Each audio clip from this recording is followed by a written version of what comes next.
tema do quarto dia é criado para ser eterno. Deus não nos criou para passarmos alguns dias, Deus nos criou para a eternidade. Assim diz a palavra do Senhor: todas as coisas têm seu valor quando são feitas na sua hora certa. Deus colocou a eternidade no coração do homem, mas assim mesmo ele não consegue entender completamente os planos e as obras de Deus. Pai, queremos continuar meditando e entendendo qual o propósito de nossas vidas, e queremos viver nesse propósito. Então continue a falar conosco, no nome de Jesus. Amém. Abraham Lincoln disse: Deus certamente não teria criado um ser como o homem para existir somente por um dia. Não. O homem foi feito para a imortalidade. Então, Abraham Lincoln foi o presidente dos Estados Unidos, e ele entendeu claramente um propósito de uma vida. Deus nos fez para a eternidade. Deus, quando criou Adão e Eva, Ele planejou eles para a eternidade. Se não fosse o pecado, eles estavam até hoje aqui. Não teria morte, não teria doença, todos estavam aqui, ninguém morreria, todos estavam aqui. Mas como houve o pecado, essa vida aqui passou a ser um parêntese, essa vida aqui passou a ser uma introdução, essa vida aqui passou a ser uma primeira página da eternidade. A melhor vida ainda está por vir, a melhor vida ainda está lá, em Cristo Jesus. Mas para aqueles que não têm Cristo Jesus, é a pior vida, porque tem duas eternidades: a com Cristo, que é a melhor, e a sem Cristo, que é a pior. Aí eu preferia ficar aqui, né? Mas como não vai ter jeito, um dia todo mundo vai ter que morrer, e quem não morrer vai ter que ser julgado e vai ter que passar. Então, esta vida não é tudo o que há. A vida é apenas um ensaio geral, antes da verdadeira produção. Você passará muito mais tempo do outro lado da morte, na eternidade, do que aqui. A terra é um lugar de preparação, a pré-escola, o vestibular para a sua vida na eternidade. É o treinamento coletivo que ocorre antes do jogo, a volta de aquecimento antes do início da corrida. Essa vida é uma preparação para a próxima. Você viverá no máximo 100 anos sobre a terra, mas para sempre na eternidade. O seu tempo na terra é, como disse Thomas Cronen, apenas um parêntese na eternidade. Você foi feito para ser eterno. Nós fomos feitos para ser eternos. Então, existe no nosso interior um espírito, e esse espírito nada destrói. Esse espírito, quando morrermos, ele vai ter que se apresentar do outro lado, ou para com Cristo, ou sem Cristo. Ele vai ter que se apresentar. Então a Bíblia diz que Deus tem plantado a eternidade no coração do homem. Você tem o impulso inábil ato de ansiar pela imortalidade. E isso ocorre porque Deus o planejou à sua imagem, para viver eternamente. Embora saibamos que com o tempo todos morreremos, a morte sempre parece anormal e injusta. A razão pela qual sentimos que deveríamos viver para sempre é que Deus condicionou nossa mente com esse desejo. Então, quando estamos no velório, sentimos. Quando aquela pessoa que ali está sendo velada poderia viver mais, queríamos que ela vivesse mais, é o nosso desejo. Mas só que aquela pessoa está vivendo, ou com Deus, ou sem Deus, mas agora eternamente. Nós fomos feitos para a eternidade, e essa vida é que decide, ou com Deus, ou sem Deus. Aqui é aonde vai decidir, é o pré-vestibular. Eu vou para com Deus, ou eu vou ser reprovado e ir distante de Deus. C.S. Lewis disse: existem dois tipos de pessoa: as que dizem a Deus, seja feita a sua vontade, e aqueles a quem Deus diz, então tudo bem, faça do seu jeito. Tragicamente, muitas pessoas terão de suportar a eternidade sem Deus, pois escolheram viver sem Ele aqui na terra. Quiseram viver sem Deus aqui na terra, porque Deus está dando oportunidade. A oportunidade está sendo dada mais do que no período do Antigo Testamento, mais do que no período da lei.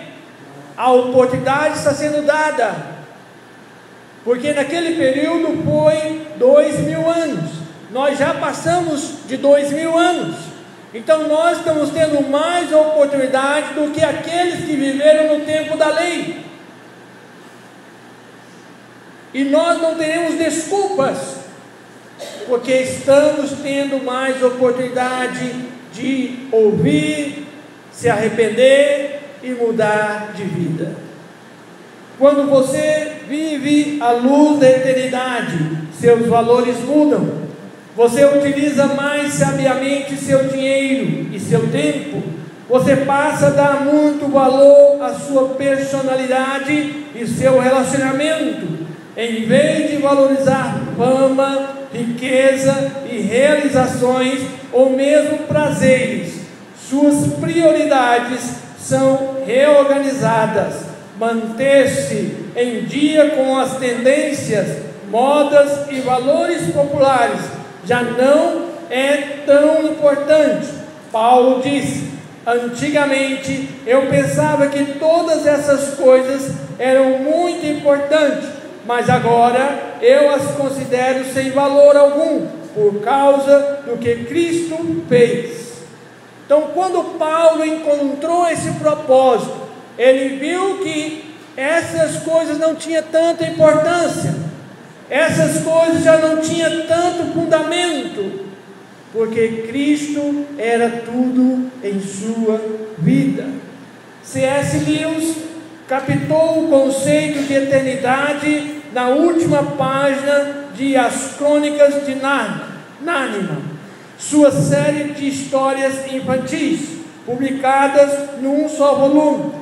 Para nós, este é o fim de todas as histórias, mas para eles foi apenas o início da história real. Toda a vida que tiveram neste mundo por apenas a capa e a primeira página. Agora eles, ao menos, estavam começando o primeiro capítulo da grande história, que ninguém no mundo jamais leu e a qual prossegue eternamente. Cada capítulo melhor que o anterior. Imagine, irmãos, a eternidade cada capítulo será melhor do que o outro. Cada história é melhor do que a outra.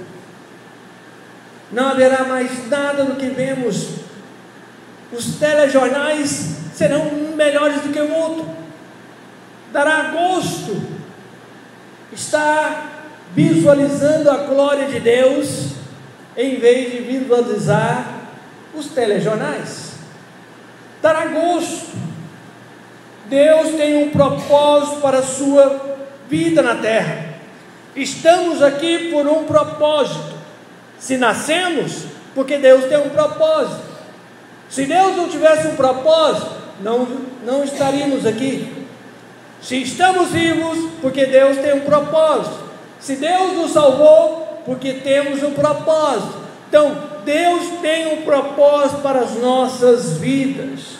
Tem um propósito. Pela vida despreparado para todos, sabemos que acabará acontecendo. Você deve pensar mais a respeito da eternidade e não menos. Assim como os 9 meses que você passou no útero de sua mãe não tinham um fim em si, mas era um preparo para a vida. Também a vida é uma preparação para o que vem a seguir. Se você possuir um relacionamento com Deus por meio de Jesus Cristo, não é preciso temer a morte. Ela é a porta para a eternidade. Então não fica com medo de morrer. A morte é uma passagem para a eternidade. O nosso relacionamento com Jesus aqui nos faz sentir aquele momento, dizendo: o dia que for o meu dia, eu aguardarei de braços abertos. Eu receberei de braços abertos. Receberei. Será o último momento do seu tempo na terra, mas não será o fim. Em vez de ser o fim de sua vida, será o seu nascimento na vida eterna. A Bíblia diz em Hebreus 13:14: porque este mundo não é nossa pátria, nós estamos aguardando a nossa pátria eterna no céu. A nossa pátria eterna está no céu e não aqui. Aqui é passageiro. Aqui tudo passa, tudo vai terminar um dia, tudo acabará um dia e tudo vai se tornar eterno. Eterno. O 5º dia, amanhã, enxergando a vida do ponto de vista de Deus. Enxergar a vida do ponto de vista de Deus. Qual é a sua vida? Tiago 4,14b. Que é a sua vida? Então ele está fazendo uma pergunta: que é a vida? Então o que é a vida? Anais Nin vai dizer: nós não vemos as coisas como são, mas como nós somos, né? O modo de você enxergar sua vida molda sua vida. Então, como você se enxerga, aí você é. Você já fez uma análise de como você é? Você já fez uma retrospectiva de como você é e de como é a sua vida? Não é a vida do outro não, porque essa é fácil, né? Mas é a sua vida. Porque a vida do outro nós temos facilidade, mas a nossa vida, aí pega. Mas é a nossa vida. Então, enxergar a vida como Deus vê. Então, é enxergando a vida do ponto de vista de Deus. O modo de você definir a vida determina o seu destino. Sua perspectiva irá influenciar o modo de você investir seu tempo, gastar seu dinheiro, usar seus talentos e valorizar seus relacionamentos. A Bíblia oferece 3 metáforas que nos ensina a visão que Deus tem da vida. A vida é um teste, a vida é uma incumbência de confiança, e a vida é uma atribuição temporária. Essas ideias são os fundamentos da vida dirigida por propósitos. A vida na terra é um teste. Então, nós aqui estamos sendo testados, desde que nascemos até morrermos, estamos sendo testados. Essa metáfora de vida é vista em histórias ao longo de toda a Bíblia. Deus continuamente testa as pessoas quanto ao caráter, fé, obediência, amor, honestidade e lealdade. Palavras como provações, tentações, refinar e testar ocorrem mais de 200 vezes na Bíblia. Deus provou Abraão ao pedir-lhe que oferecesse seu filho Isaque. Deus provou Jacó quando ele teve de trabalhar outros tantos anos para obter Raquel como esposa. Adão e Eva foram reprovados no teste do jardim do Éden. Davi o foi em teste dado por Deus em diversas ocasiões. Mas a Bíblia também nos dá muitos exemplos de pessoas que passaram em grandes testes, tais como José, Ruth, Esther e Daniel. Então a Bíblia está cheia de homens e mulheres que foram testados. Alguns passaram, outros reprovaram, mas todos estão aí para mostrar para nós, para ser exemplo, que nós também podemos ser aprovados e testados e ser reprovados. Os nossos testes nós passamos ou somos reprovados. Ao longo de nossas vidas, alguns nós passamos, outros nós reprovamos, mas até nós morrermos, nós vamos ter essas 2 alternativas: passar e reprovar, mas que seja melhor passar. Alguns homens, como Daniel, ele só passou. Os testes que Deus deu para ele passou. Abraão, em 2 dele, ele reprovou, que ele mentiu e ali ele passou. Ele entendeu que não teve como vivenciar, despertar, entender como Deus vivenciou isso em sua vida, como ele teve que trabalhar, vivenciar no seu viver. Então, é assim a nossa vida. Nós somos testados. Os testes tanto desenvolvem quanto manifestam o caráter de alguém. E toda a vida é um teste. Você está sempre sendo testado. Deus constantemente observa sua reação às pessoas, problemas, sucessos, conflitos, enfermidades, decepções e até mesmo em relações ao clima. Quantas pessoas reclamam de tudo? Se está calor, reclama. Se está chovendo, reclama. Se está frio, reclama. Então não tem clima bom para essa pessoa.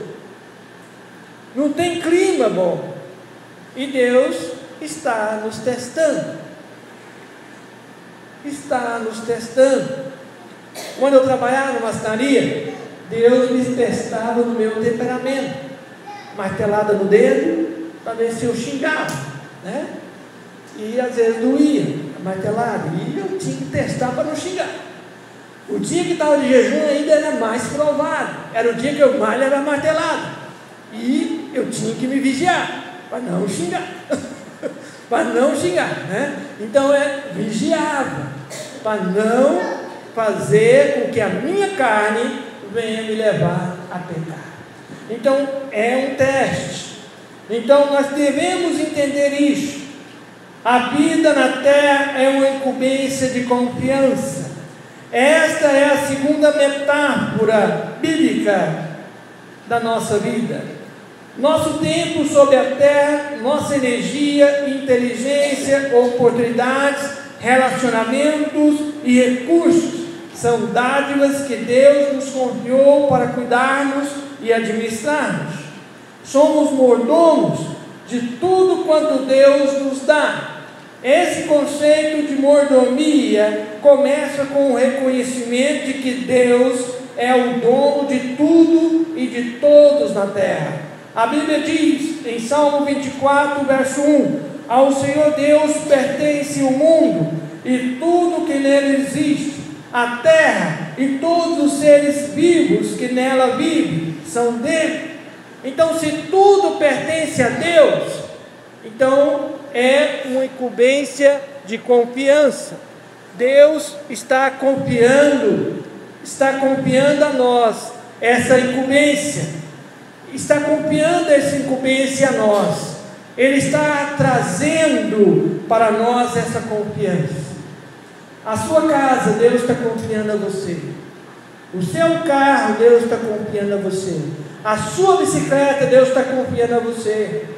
Se você não tem carro nem bicicleta, o seu sapato, Deus está confiando a você, para você andar. Deus está dando força, saúde para você andar. E confiar que um dia Deus fará com que você tenha algo, ou uma bicicleta, ou uma moto, ou um carro. Deus vai dar condições para você ter algo um dia. Confiar na dependência de Deus.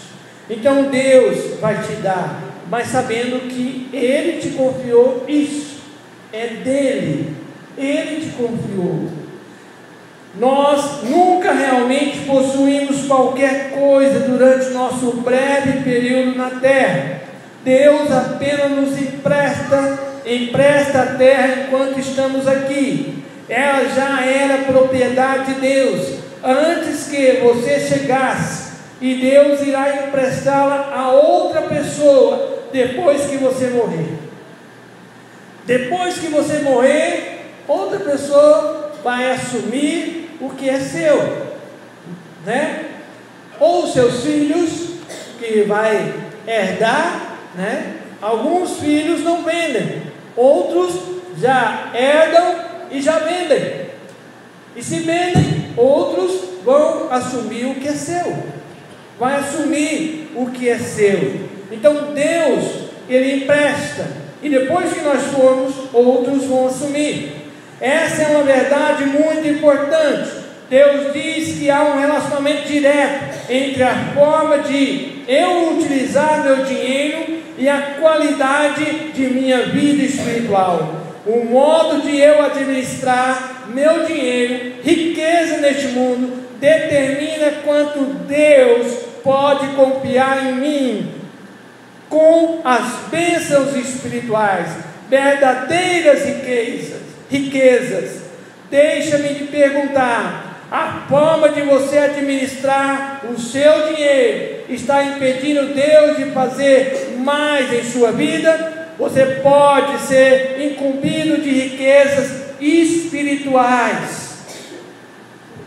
Jesus disse: a quem muito foi dado, muito será exigido, e a quem muito foi confiado, muito será pedido. Lucas 12, 48.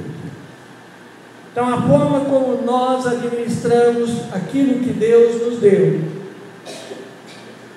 Deus também vai nos dar a questão espiritual. A questão espiritual. A vida é um teste e uma incumbência de confiança. E quanto mais Deus lhe dá, mais responsável Ele espera que você seja. Mais responsável Ele espera que você seja. Sexto dia. A vida é uma atribuição temporária. Então, no sábado, a vida é uma atribuição temporária. Você vai saber entender que nós passamos aqui um tempo. No Salmo 39, verso 4, vai dizer: Senhor, lembra-me de quão breve é o meu tempo na terra. Lembra-me que os meus dias estão numerados e que a minha vida está indo embora. Então, eu tenho que entender isso. Entender. No Salmo 119, verso 19, na Bíblia em inglês, vai dizer: estou aqui na terra só por um pouco de tempo. Estou aqui na terra só por um pouco de tempo. Então esse versículo está querendo nos dizer que estou aqui passando um pouco de tempo. A vida na terra é uma atribuição temporária. Estamos aqui passando um período. A Bíblia é cheia de metáforas que ensinam a respeito da natureza breve e transitória da vida na terra. A vida é descrita como uma neblina, um corredor rápido, um sopro, um fio de fumaça. A Bíblia diz: nossos dias sobre a terra são tão transitórios como a sombra. Jó 8, verso 9. É tão rápido. Um dia para Deus é como 1000 anos para nós. Viu? Tanto que para Deus é rápido.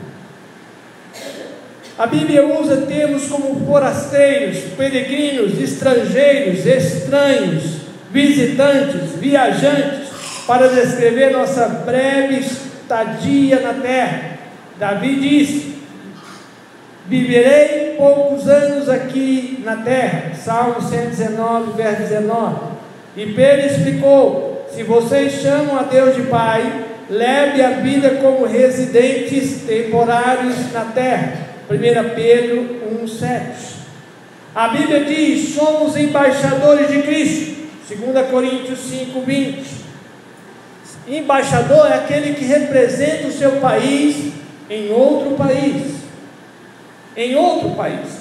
Mas suponhamos que você se sentisse tão à vontade nesse país que se apaixonasse por ele, preferindo a sua terra natal. Seu comprometimento e lealdade seriam alterados. Sua atuação como embaixador ficaria comprometida. Em vez de representar sua terra natal, você começaria a agir como um inimigo. Você seria um traidor. Então, se Deus te fez para a eternidade com Ele, e se você é um embaixador de Cristo aqui, você tem que representar Cristo, e não o inimigo de Cristo. Ser diferente daqueles que estão escravos do pecado. Ser diferente. Lamentavelmente, muitos cristãos têm traído seu rei e seu reino. Eles têm estupidamente chegado à conclusão de que, por viverem na terra, aqui é o seu lar. Aqui não é o seu lar. A Bíblia é clara, amigos e amigas. Este mundo não é o seu lar. Então, não fique à vontade. Não satisfaça o seu ego em prejuízos da alma. 1 Pedro 2:11. Deus não quer que fiquemos apegados ao que está à nossa volta, porque é uma situação temporária. É uma situação temporária. O 7º dia, domingo, Romanos 11:36. Todas as coisas vêm unicamente e exclusivamente de Deus. Tudo vive por seu poder, e tudo é para a sua glória. A Ele seja a glória para todos sempre. Provérbios 16:4. O Senhor criou todas as coisas para os seus próprios propósitos. Irmãos, a razão de tudo. Saber por que eu estou aqui. A razão de tudo. A razão por que nós estamos aqui, tudo isso aqui é para Ele. Estamos vivendo aqui para Ele.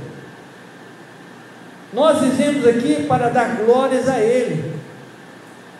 Estamos aqui para dizer glórias a Deus. O objetivo fundamental do universo é demonstrar a glória de Deus. Essa é a razão de tudo que existe, incluindo você e eu. Deus fez tudo isso para a glória dele. Não fosse a glória de Deus, não haveria nada. O que é a glória de Deus? A glória de Deus é o que Ele é a essência de sua natureza, o peso de sua importância, o brilho de seu esplendor, a demonstração de seu poder e o ambiente de sua intrínseca e eterna. Onde está a glória de Deus? Basta olhar à sua volta. Tudo que foi criado por Deus reflete a glória de Deus. Então reflete sua glória. De algumas formas, vemos isto em toda parte, da menor forma de vida, microscópica, até a Via Láctea, do pôr do sol, e das estrelas, as tempestades e estações do ano. A criação dá a conhecer a glória do seu Criador. Da natureza, aprendemos que Deus é poderoso, aprecia a variedade, ama a beleza e é organizado, sábio e criativo. A Bíblia diz que os céus declaram a glória de Deus. Salmo 19, 1. Como posso dar glória a Deus? Damos glória a Deus ao adorá-lo. Ao adorá-lo. C.S. Lewis diz: ao nos orientar para adorá-lo, Deus está nos convidando a apreciá-lo. Então Deus deseja que nossa adoração seja motivada por amor, ação de graças e alegria, não imposta. Então Deus quer que você venha à igreja, não por imposição, mas por amor, por gratidão, por alegria. Estamos aqui para adorar. Nós damos glória a Deus ao amar outros irmãos. Damos glória a Deus ao amar outros irmãos. Certa vez, um irmão contou o testemunho que ele estava vindo para a igreja e ele passou por um outro irmão que vinha para a igreja e ele não deu carona para o irmão que vinha a pé. E ele ouviu aquele dia a pregação, parece que a pregação falou sobre amor, e parece que Deus falou com ele sobre amor ao irmão, e ele não demonstrou amor ao irmão, porque não deu carona ao irmão, né? Ele não parou o carro para dar carona, e ele viu que ele errou, e a partir daquele dia ele fez um compromisso que ele não ia fazer mais isso. E ele não só fez isso, mas ele ia na casa do irmão buscar ele. Ele não ia encontrar o irmão no caminho, mas ele ia na casa do irmão buscar o irmão. Então, quando eu vou demonstrar amor ao irmão, eu dou glória a Deus. Eu dou glória. Quando nasceu de novo, você se tornou parte da família de Deus.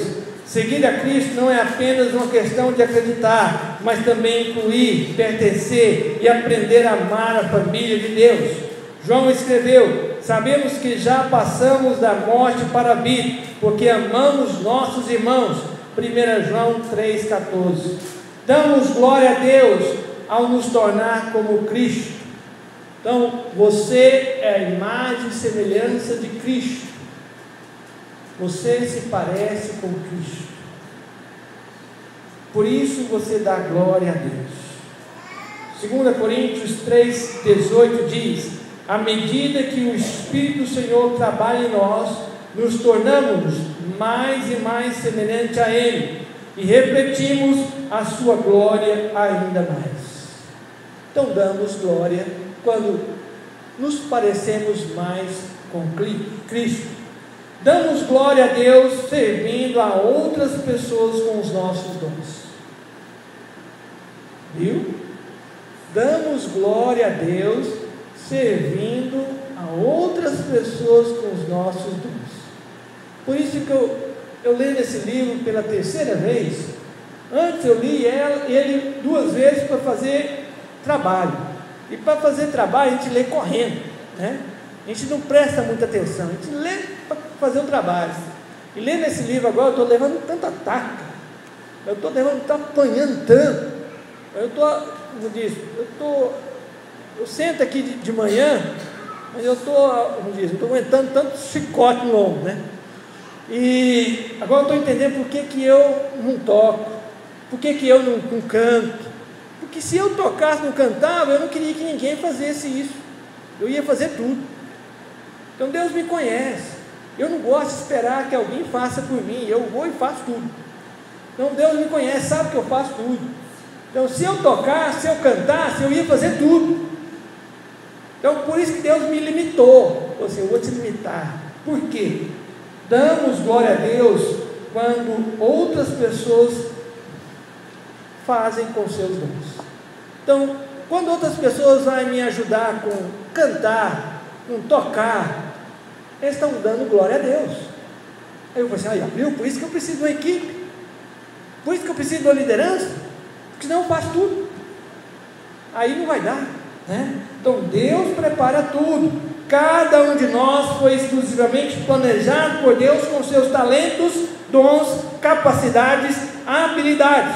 O modo de você estar relacionado aos outros não é um acidente. Deus não lhe deu suas habilidades para propósitos egoístas. Elas lhes foram concedidas para beneficiar outras pessoas, assim como outros receberam habilidades para o seu benefício. A Bíblia diz: Deus concedeu dons a cada um de vocês, dentre a sua grande variedade de dons espirituais. Administrem-nos bem, para que a generosidade de Deus flua por meio de vocês. Vocês são chamados para ajudar aos outros. Ajudem com toda a força e energia com que Deus lhes supre. 1 Pedro 4, 10, 11. Aí Deus me respondeu com isso. Quando eu falei, Senhor, o Senhor me levou o Mateus, ele cantava, tocava. Então agora adiante, eu não canto, eu não toco, então eu só vou pregar. Cheguei no culto, não tem quem canta, não tem quem toca, eu vou passar direto para a pregação. Deus não deixou um culto sem um tocador, sem um cantor, depois que levou o Mateus. Não é que Deus falou assim, viu? Eu que cuido. Não teve um culto, não teve. Então Deus planejou tudo. Ele falou assim, você não tem? Mas eu mando. É eu que dou o dom, é eu que dou o talento, é eu que mando. Então Deus faz a coisa, né? Damos glória a Deus falando dele a outras pessoas, viu? Então quando você fala de Deus para outras pessoas, você dá glória a Deus. Quando você não fala, você não está glorificando a Deus. Falar de Deus, você glorifica a Deus. Qual será o objetivo de sua vida? É uma pergunta que o autor faz. Qual será o objetivo de sua vida? Eu estou terminando, é a conclusão. Viver o resto de sua vida para a glória de Deus exigirá uma mudança em suas prioridades, agenda, relacionamento e tudo mais. E algumas vezes significará pegar o caminho mais difícil em vez do mais fácil. Até mesmo Jesus teve dificuldade com isso. Consciente de que estava para ser crucificado, ele clamou: minha alma está perturbada. E será que devo dizer, Pai, livre-me desta hora? Mas foi para esse propósito que eu vim para esta hora. Pai, glorifica o teu nome. João 12, 27 e 21. Então este é o momento que define essa questão. Para quem você irá viver? Para si ou para Deus? Você pode titubear, imaginando imaginando se terá forças para viver para Deus.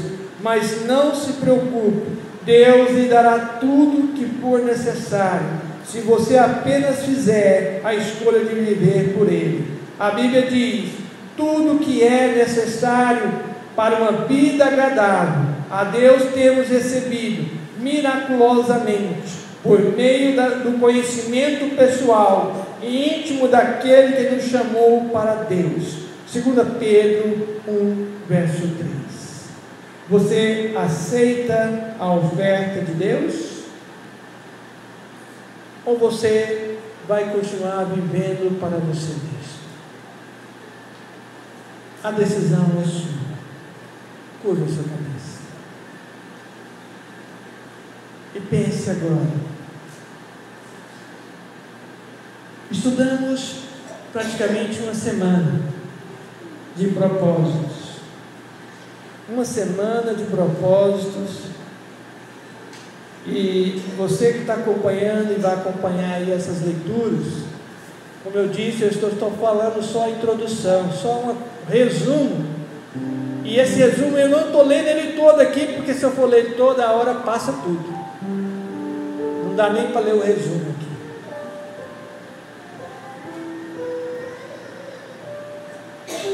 Mas como você foi feito para a eternidade. Deus quer que você viva aqui conforme Ele quer. Deus quer que você entenda que aqui o tempo é temporário. Deus quer que você entenda que aqui tem uma razão de você estar aqui. E Deus quer que você entenda que aqui você veio para glorificar Ele. Glorificar Ele. E não para se glorificar a si mesmo.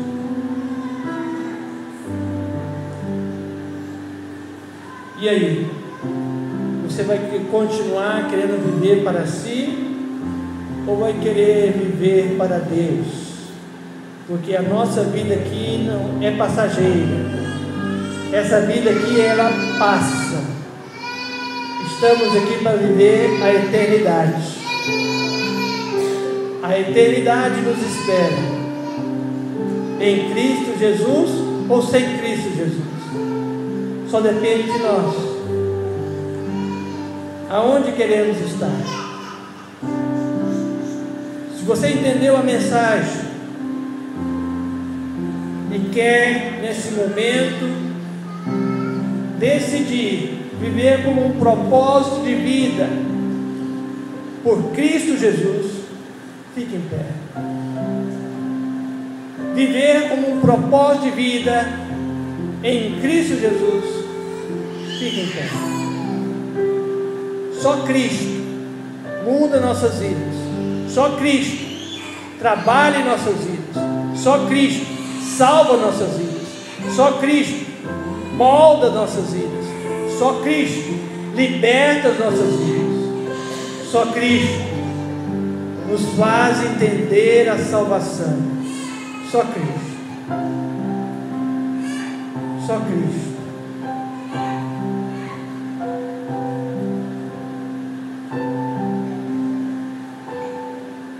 Se você entendeu o que o Senhor quer para a sua vida, não sai daqui hoje. Amém. Amém. Amém. Vamos orar. Pai, apresento a Deus esses irmãos, essas irmãs, que querem, ó Deus, ter uma vida de propósitos, querem ter uma vida, ó Deus, para viver aqui, vivendo para Ti, e não para si mesmo. Querem viver para glorificar o Teu nome, querem viver, ó Deus, sendo pessoas que são administradores, ó Deus, daquilo que o Senhor os confiou. Pai, ajude-nos, sustenta-nos, ampara-nos, fortalece-nos, tem misericórdia de cada um, tem compaixão de cada um. opera em cada coração, opera em cada vida. Assim eu peço, assim eu oro, no nome de Jesus. Amém. Que Deus abençoe a sua vida. Que Deus esteja contigo.